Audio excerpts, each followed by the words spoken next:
Hello everyone, welcome to study with smartness. I hope कि आप जहां भी होंगे स्वस्थ एवं सुरक्षित होंगे।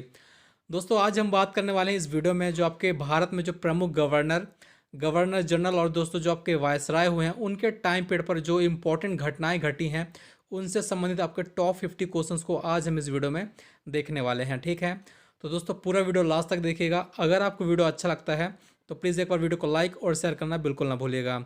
और दोस्तों, अगर आप इस चैनल पर नया हैं तो प्लीज़ एक बार चैनल को सब्सक्राइब कर लीजिएगा। चलिए स्टार्ट करते हैं। आपका पहला क्वेश्चन देखते हैं। दोस्तों, आपका जो फर्स्ट क्वेश्चन दिया गया है कि बंगाल में द्वैध शासन किसने लागू किया था, तो इसका जो करेक्ट आंसर होगा दोस्तों ऑप्शन नंबर ए जो है आपका रॉबर्ट क्लाइव। दोस्तों, बंगाल में द्वैध शासन किसने लागू किया था, तो रॉबर्ट क्लाइव के द्वारा लागू किया गया था 1765 ईस्वी में।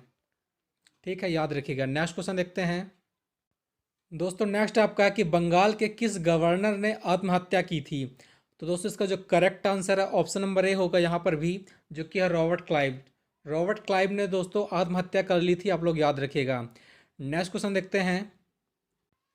नेक्स्ट आपका है कि बंगाल का प्रथम गवर्नर जनरल कौन था, तो दोस्तों इसका जो करेक्ट आंसर होगा ऑप्शन नंबर आपका जो है बी होगा, जो कि है वॉरेन हेस्टिंग।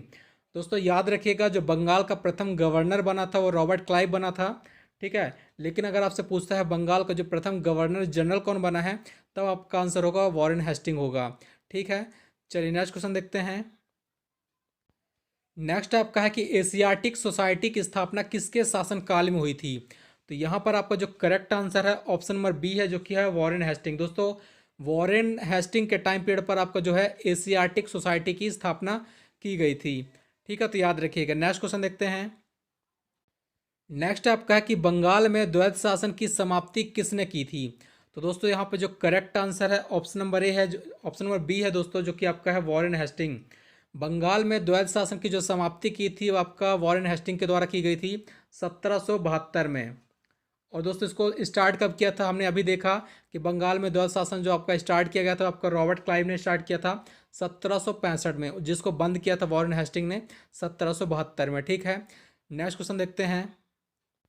दोस्तों, नेक्स्ट आपका है कि कलकत्ता में उच्च न्यायालय की स्थापना किसने की थी, तो इसका जो करेक्ट आंसर है ऑप्शन नंबर बी है, जो कि है वॉरेन हेस्टिंग ने। ठीक है, तो कलकत्ता में उच्च न्यायालय की स्थापना वॉरेन हेस्टिंग के द्वारा की गई थी। नेक्स्ट है। नेक्स्ट आपका है कि किसके काल में बोर्ड ऑफ रेवेन्यू की स्थापना हुई है, दोस्तों किसके टाइम पीरियड पर जो आपका बोर्ड ऑफ रेवेन्यू है इसकी स्थापना की गई थी, तो इसका जो करेक्ट आंसर है ऑप्शन नंबर बी है, जो कि वॉरेन हेस्टिंग। वॉरेन हेस्टिंग के टाइम पीरियड पर आपका जो है बोर्ड ऑफ रेवेन्यू की स्थापना की गई थी। ठीक है, नेक्स्ट क्वेश्चन देखते हैं।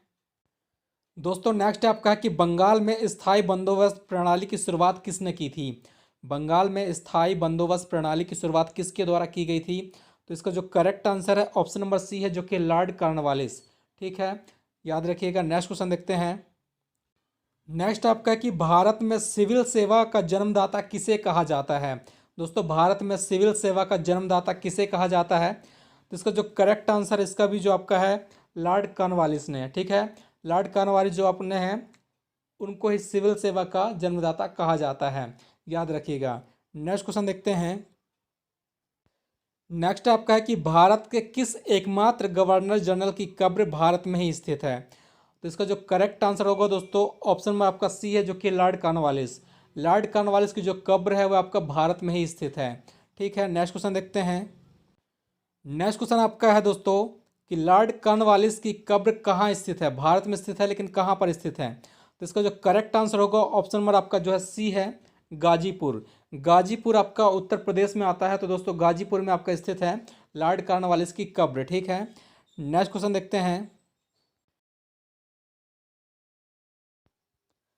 दोस्तों, नेक्स्ट क्वेश्चन आपका है कि बंगाल का कौन सा गवर्नर जनरल अपने आप को बंगाल का शेर कहता था, तो इसका जो करेक्ट आंसर है ऑप्शन नंबर डी है, जो कि लॉर्ड वेलेजली। ठीक है, बंगाल का शेर खुद को कहता था लॉर्ड वेलेजली। नेक्स्ट क्वेश्चन देखते हैं। नेक्स्ट आपका है कि भारत में सहायक संधियां शुरू करने वाला बंगाल का गवर्नर जनरल कौन था, भारत में सहायक संधियां शुरू करने वाला बंगाल का गवर्नर कौन था, तो इसका जो करेक्ट आंसर है ऑप्शन नंबर डी है, जो कि लॉर्ड वेलेजली है। सहायक संधियों को जो शुरुआत की थी दोस्तों लॉर्ड वेलेजली के द्वारा ही शुरू किया गया था। नेक्स्ट क्वेश्चन देखते हैं। दोस्तों, नेक्स्ट आपका है कि भारत में सहायक संधि का जन्मदाता किसे कहा जाता है या फिर जन्मदाता कौन था, तो इसका जो करेक्ट आंसर होगा दोस्तों ऑप्शन नंबर डी है, जो कि डुप्ले। ठीक है, तो डुप्लेक को भारत में सहायक संधि का जन्मदाता कहा जाता है। ठीक है, नेक्स्ट क्वेश्चन देखते हैं। दोस्तों नेक्स्ट आपका है कि कलकत्ता में फोर्ट विलियम की स्थापना किसने की थी। कलकत्ता में फोर्ट विलियम की स्थापना किसके द्वारा की गई थी। तो इसका जो करेक्ट आंसर होगा ऑप्शन नंबर डी है, जो कि लॉर्ड वेलेस्ली के द्वारा की गई थी। ठीक है, कलकत्ता में फोर्ट विलियम की स्थापना। नेक्स्ट देखते हैं। दोस्तों नेक्स्ट आपका है कि भारत का प्रथम गवर्नर जनरल कौन था। तो इसका जो करेक्ट आंसर होगा दोस्तों ऑप्शन नंबर सी है, जो कि है लॉर्ड विलियम बेंटिक। दोस्तों 1833 में याद रखिएगा, जो आपका बंगाल का गवर्नर जनरल था उसको भारत का गवर्नर जनरल बना दिया गया था। बंगाल का जो प्रथम गवर्नर था रॉबर्ट क्लाइव था, लेकिन वह जो आपका बंगाल का प्रथम गवर्नर जनरल बना था वह आपका वॉरेन हेस्टिंग बना था। और जो भारत का प्रथम गवर्नर जनरल बना है वह आपका कौन बना है, लॉर्ड विलियम बेंटिक बना है। ठीक है, तो याद रखिएगा। नेक्स्ट क्वेश्चन देखते हैं। दोस्तों नेक्स्ट आपका है कि किसके कार्यकाल में 1829 में सती प्रथा का अंत किया गया था। तो इसका जो करेक्ट आंसर है ऑप्शन नंबर सी है, जो कि लॉर्ड विलियम बेंटिक के द्वारा। ठीक है, इसके शासनकाल में ही जो आपका है सती प्रथा का अंत हुआ था 1829 में। नेक्स्ट देखते हैं। दोस्तों नेक्स्ट आपका है कि लॉर्ड विलियम बेंटिक ने किसके सहयोग से सती प्रथा को खत्म किया था, यानी कि किसने सहयोग किया था लॉर्ड विलियम बेंटिक का। तो इसका जो करेक्ट आंसर होगा दोस्तों ऑप्शन नंबर सी है, जो कि राजा राम मोहन राय ने। ठीक है, राजा राम मोहन राय के द्वारा इसका सपोर्ट किया गया था। नेक्स्ट क्वेश्चन देखते हैं। दोस्तों नेक्स्ट आपका है कि भारत में कन्या शिशु वध पर प्रतिबंध किसने लगाया था। भारत में कन्या शिशु वध पर प्रतिबंध किसके द्वारा लगाया गया था। तो इसका जो करेक्ट आंसर है लॉर्ड विलियम बेंटिक के द्वारा। कब लगाया गया था, 1830 में। ठीक है, तो याद रखिएगा। नेक्स्ट क्वेश्चन देखते हैं। नेक्स्ट आपका है कि किसकी अनुशंसा पर बेंटिक ने अंग्रेजी को शिक्षा का माध्यम बनाया था।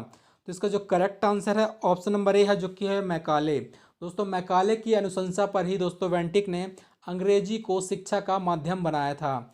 ठीक है, तो याद रखिएगा। नेक्स्ट क्वेश्चन देखते हैं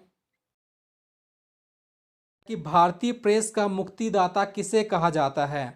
तो यहाँ पर आपका जो करेक्ट आंसर होगा दोस्तों ऑप्शन नंबर डी है, जो कि है सर चार्ल्स मेटकाफ। दोस्तों चार्ल्स मेटकाफ को भारत में जो है प्रेस का मुक्तिदाता कहा जाता है। ठीक है, नेक्स्ट क्वेश्चन देखते हैं। नेक्स्ट आपका है कि भारत में दास प्रथा का अंत किसने किया था। तो इसका जो करेक्ट आंसर होगा दोस्तों ऑप्शन नंबर बी है, जो कि लॉर्ड एलन बरो के द्वारा भारत में दास प्रथा का अंत किया गया था, लॉर्ड एलन बरो। ठीक है, नेक्स्ट क्वेश्चन देखते हैं। दोस्तों नेक्स्ट क्वेश्चन आपका है कि व्यपगत के सिद्धांत को किसने लागू किया था। तो इसका जो करेक्ट आंसर है ऑप्शन नंबर ए है, जो कि लॉर्ड डलहौजी ने। लॉर्ड डलहौजी ने दोस्तों व्यपगत के सिद्धांत को लागू किया था, जिसको हड़प नीति के नाम से भी जाना जाता है। ठीक है, doctrine of lapse. Next question देखते हैं। नेक्स्ट आपका है कि वुड डिस्पैच किसने लागू किया था। दोस्तों वुड डिस्पैच किसके द्वारा लागू किया गया है। तो इसका जो correct answer option number A है, जो कि लॉर्ड डलहौजी ने। दोस्तों लॉर्ड डलहौजी ने 1854 में वुड डिस्पैच को लागू किया था। ठीक है, नेक्स्ट क्वेश्चन देखते हैं। नेक्स्ट क्वेश्चन आपका है कि भारत में पहली बार डाक टिकट का प्रचलन प्रारंभ कब हुआ था। तो इसका जो correct answer option number D है, जो कि 1854 में। 1854 में पहली बार डाक टिकट का जो है प्रचलन प्रारंभ हुआ था लॉर्ड डलहौजी के टाइम पीरियड पर। नेक्स्ट क्वेश्चन देखते हैं। दोस्तों नेक्स्ट आपका है कि किसके कार्यकाल में हिंदू विधवा पुनर्विवाह अधिनियम पारित हुआ था। तो इसका जो करेक्ट आंसर है ऑप्शन नंबर सी है, जो कि लॉर्ड कैनिंग। दोस्तों लॉर्ड कैनिंग के टाइम पीरियड पर जो आपका हिंदू विधवा पुनर्विवाह पारित हुआ था 1856 में। ठीक है दोस्तों, इसमें जो आपका है ईश्वर चंद्र विद्यासागर ने बहुत प्रयास किया था, तब जाकर के इसका जो आपका ये पारित हुआ था। लेकिन कई बार आपसे पूछा जाता है कि किसके प्रयासों की वजह से जो है अधिनियम पारित हुआ है, तो ईश्वर चंद्र विद्यासागर। ठीक है, नेक्स्ट क्वेश्चन देखते हैं। नेक्स्ट आपका है कि 1857 का प्रथम स्वतंत्रता संग्राम के समय भारत का गवर्नर जनरल कौन था। तो इसका जो करेक्ट आंसर है ऑप्शन नंबर सी है, जो कि लॉर्ड कैनिंग। 1857 का जो आपका प्रथम स्वतंत्रता संग्राम हुआ था, उस टाइम पीरियड पर जो आपका भारत में वायसराय था या फिर कहें गवर्नर जनरल था, वह आपका लॉर्ड कैनिंग था। दोस्तों इसके बाद ही दोस्तों आपका जो गवर्नर जनरल का पद है उसको वायसराय में तब्दील कर दिया जाता है 1858 में। नेक्स्ट क्वेश्चन देखते हैं।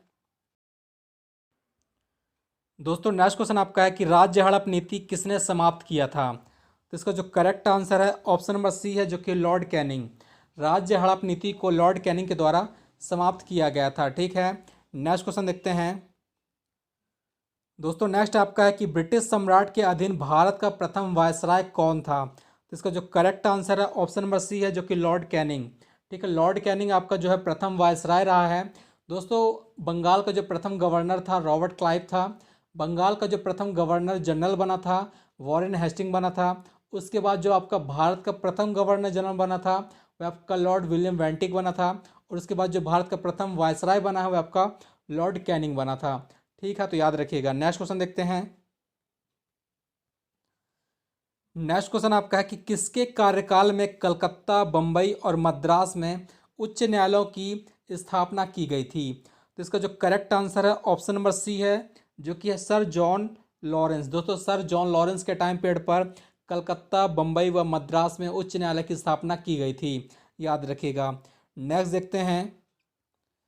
नेक्स्ट आपका है कि भारत और यूरोप के बीच प्रथम समुद्री टेलीग्राफ सेवा किसने शुरू की थी? तो इसका जो करेक्ट आंसर है ऑप्शन नंबर आपका सी है, जो कि लॉर्ड लॉरेंस के द्वारा। ठीक है, ऑप्शन नंबर सी यहाँ पे करेक्ट आंसर है। नेक्स्ट क्वेश्चन देखते हैं। दोस्तों, नेक्स्ट आपका है कि कंपनी द्वारा नियुक्त अंतिम गवर्नर जनरल कौन था? तो इसका जो करेक्ट आंसर होगा ऑप्शन नंबर सी होगा, जो कि लॉर्ड कैनिंग। दोस्तों, जो अंतिम गवर्नर जनरल बना था वह आपका लॉर्ड कैनिंग ही था, क्योंकि लॉर्ड कैनिंग के टाइम पर ही जो आपका है गवर्नर जनरल का पद को वायसराय में तब्दील कर दिया गया था। ठीक है, ब्रिटिश सरकार के द्वारा। तो याद रखिएगा। नेक्स्ट क्वेश्चन देखते हैं। दोस्तों, नेक्स्ट आपका है कि किसके कार्यकाल में भारतीय सांख्यिकी बोर्ड का गठन किया गया था? तो इसका जो करेक्ट आंसर है ऑप्शन नंबर सी है, जो कि लॉर्ड मेयो। दोस्तों, लॉर्ड मेयो के टाइम पीरियड पर भारतीय सांख्यिकी बोर्ड का गठन किया गया था। नेक्स्ट क्वेश्चन देखते हैं। दोस्तों, नेक्स्ट आपका है कि भारत में प्रथम जनगणना कब हुई थी? तो इसका जो करेक्ट आंसर होगा दोस्तों ऑप्शन नंबर आपका जो है बी है, 1872 में हुई थी लॉर्ड मेयो के टाइम पीरियड पर। ठीक है, तो याद रखिएगा लॉर्ड मेयो के टाइम पीरियड पर भारत में प्रथम जनगणना हुई थी। नेक्स्ट देखते हैं। दोस्तों, नेक्स्ट क्वेश्चन आपका है कि भारत के किस वायसराय ने सिविल सेवा परीक्षा की उम्र 21 वर्ष से 19 वर्ष कर दिया था? तो इसका जो करेक्ट आंसर है ऑप्शन नंबर डी है, जो कि लॉर्ड लिटन ने। दोस्तों, लॉर्ड लिटन ने जो आपका उम्र है सिविल सेवा परीक्षा की 21 वर्ष, इसको घटा करके 19 वर्ष कर दिया था। ठीक है, तो याद रखिएगा। नेक्स्ट क्वेश्चन देखते हैं। नेक्स्ट आपका है कि भारतीय समाचार पत्रों पर वर्नाकुलर एक्ट किसने लगाया था? तो यहाँ पे जो करेक्ट आंसर है ऑप्शन नंबर डी है, जो कि लॉर्ड लिटन ने। लॉर्ड लिटन ने दोस्तों वर्नाकुलर एक्ट लगाया था आपका समाचार पत्रों पर। ठीक है, नेक्स्ट देखते हैं। दोस्तों, नेक्स्ट क्वेश्चन आपका है कि सर्वप्रथम नियमित जनगणना की शुरुआत किसके शासनकाल में हुई? तो इसका जो करेक्ट आंसर है ऑप्शन नंबर आपका डी है, लॉर्ड रिपन। लॉर्ड रिपन के टाइम पीरियड पर जो आपका जनगणना है वह नियमित रूप से की जाने लगी थी 1881 में। ठीक है, तो याद रखिएगा। नेक्स्ट क्वेश्चन देखते हैं।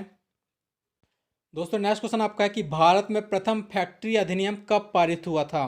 तो इसका जो करेक्ट आंसर है ऑप्शन नंबर आपका सी है, 1881 में। भारत में जो आपका प्रथम फैक्ट्री अधिनियम बना है वह आपका 1881 में पारित किया गया है। नेक्स्ट देखते हैं। दोस्तों, नेक्स्ट आपका है कि कांग्रेस की स्थापना के समय भारत का गवर्नर जनरल कौन था? तो इसका जो करेक्ट आंसर है ऑप्शन नंबर बी है, जो कि लॉर्ड डफरिन। दोस्तों, कांग्रेस की स्थापना के समय भारत का जो गवर्नर जनरल रहा है वह आपका लॉर्ड डफरिन था। ठीक है, 1885 में। नेक्स्ट क्वेश्चन देखते हैं। दोस्तों, नेक्स्ट क्वेश्चन आपका है कि बंगाल का विभाजन किसने किया था? तो इसका जो करेक्ट आंसर है ऑप्शन नंबर सी है, जो कि लॉर्ड कर्जन ने। बंगाल का विभाजन लॉर्ड कर्जन के टाइम पीरियड पर हुआ था। ठीक है, तो याद रखिएगा। नेक्स्ट देखते हैं। दोस्तों, नेक्स्ट क्वेश्चन आपका है कि रेलवे बोर्ड का गठन कब हुआ था? रेलवे बोर्ड का जो आपका गठन हुआ है 1905 में किया गया था। ठीक है दोस्तों, जो आप लोग याद रखिएगा, जो आपका सबसे पहली ट्रेन चली थी वह आपका 1853 में लॉर्ड डलहौजी के टाइम पीरियड पर चली थी, लेकिन जो आपका रेलवे बोर्ड का गठन हुआ है वह आपका 1905 में हुआ है। तो याद रखिएगा। नेक्स्ट क्वेश्चन देखते हैं।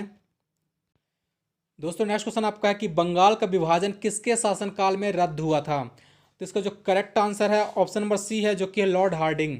दोस्तों, लॉर्ड हार्डिंग के टाइम पीरियड पर जो आपका बंगाल के विभाजन रद्द किया गया था 1911 में। ठीक है, तो याद रखिएगा। नेक्स्ट क्वेश्चन देखते हैं। दोस्तों, नेक्स्ट क्वेश्चन आपका है कि लॉर्ड हार्डिंग के शासनकाल में राजधानी कलकत्ता से कहाँ स्थानांतरित की गई थी? तो इसका जो करेक्ट आंसर है ऑप्शन नंबर ए है, जो कि दिल्ली। 1912 में जो आपका है राजधानी कलकत्ता से दिल्ली स्थानांतरित की गई थी लॉर्ड हार्डिंग के टाइम पीरियड पर। नेक्स्ट क्वेश्चन देखते हैं। दोस्तों, नेक्स्ट क्वेश्चन आपका है कि प्रथम विश्व युद्ध के आरंभ के समय भारत का गवर्नर जनरल कौन था? जब आपका प्रथम जो आपका फर्स्ट वर्ल्ड वॉर स्टार्ट हुई थी उस टाइम पीरियड पर भारत का गवर्नर जनरल कौन था? तो इसका जो करेक्ट आंसर है ऑप्शन नंबर सी है, जो कि लॉर्ड हार्डिंग। ठीक है, तो याद रखिएगा। नेक्स्ट क्वेश्चन देखते हैं दोस्तों। नेक्स्ट आपका है कि जलियांवाला बाग हत्याकांड के समय भारत का गवर्नर जनरल कौन था? तो इसका जो करेक्ट आंसर है ऑप्शन नंबर डी है, जो कि लॉर्ड चैम्सफोर्ड था। ठीक है, जलियांवाला बाग हत्याकांड के समय भारत का जो गवर्नर जनरल कौन था? लॉर्ड चैम्सफोर्ड थे। नेक्स्ट देखते हैं दोस्तों। नेक्स्ट क्वेश्चन आपका है कि सैडलर आयोग का गठन कब किया गया था? तो इसका जो करेक्ट आंसर है ऑप्शन नंबर सी है, जो कि 1917 में। सैडलर आयोग का गठन 1917 में किया गया था। नेक्स्ट देखते हैं दोस्तों। नेक्स्ट आपका है कि पूना समझौता कब हुआ था? जो आपका पूना समझौता हुआ है वो आपका कब हुआ था? तो इसका जो correct answer option number D है, 1932 में। सितंबर 1932 में हुआ था पूना समझौता, भीमराव अम्बेडकर और आपका महात्मा गांधी के बीच में। नेक्स्ट क्वेश्चन देखते हैं दोस्तों। नेक्स्ट क्वेश्चन आपका है कि द्वितीय विश्व युद्ध के आरंभ के समय पर भारत का गवर्नर जनरल कौन था? तो इसका जो करेक्ट आंसर है ऑप्शन नंबर ए है, जो कि लॉर्ड लिनलिथगो। दोस्तों आपको याद रखना है, जब आपका फर्स्ट वर्ल्ड वॉर स्टार्ट हुआ था तब आपका लॉर्ड हार्डिंग थे गवर्नर जनरल। जो आपका सेकंड हुआ है तब आपका लॉर्ड लिनलिथगो थे। ठीक है, तो याद रखिएगा। नेक्स्ट क्वेश्चन देखते हैं। नेक्स्ट क्वेश्चन आपका है कि शिमला समझौता कब हुआ था? तो दोस्तों इसका जो करेक्ट आंसर है ऑप्शन नंबर डी है, जो कि 1945। शिमला समझौता 1945 में हुआ है लॉर्ड वेवेल के टाइम पर। ठीक है, लॉर्ड वेवेल के टाइम पीरियड पर यह जो आपका समझौता हुआ था, शिमला समझौता। नेक्स्ट क्वेश्चन देखते हैं। नेक्स्ट आपका कि भारत के अंतिम वायसराय कौन थे? तो इसका जो करेक्ट आंसर है ऑप्शन नंबर डी है, जो कि लॉर्ड माउंटबेटन रहे हैं अंतिम वायसराय। ठीक है, अगर आपसे पूछता है कि स्वतंत्र भारत के पहले वायसराय कौन रहे हैं, तब आपका आंसर होगा सी राजगोपालाचारी। ठीक है, तो याद रखिएगा। नेक्स्ट क्वेश्चन देखते हैं दोस्तों। तो दोस्तों आज के हमारे टॉप 50 क्वेश्चन यहीं पर एंड होते हैं। दोस्तों अगर आपको वीडियो अच्छा लगा है तो प्लीज़ एक और वीडियो को लाइक और शेयर करना बिल्कुल ना भूलिएगा। दोस्तों मिलते हैं नेक्स्ट वीडियो में, तब तक के लिए धन्यवाद।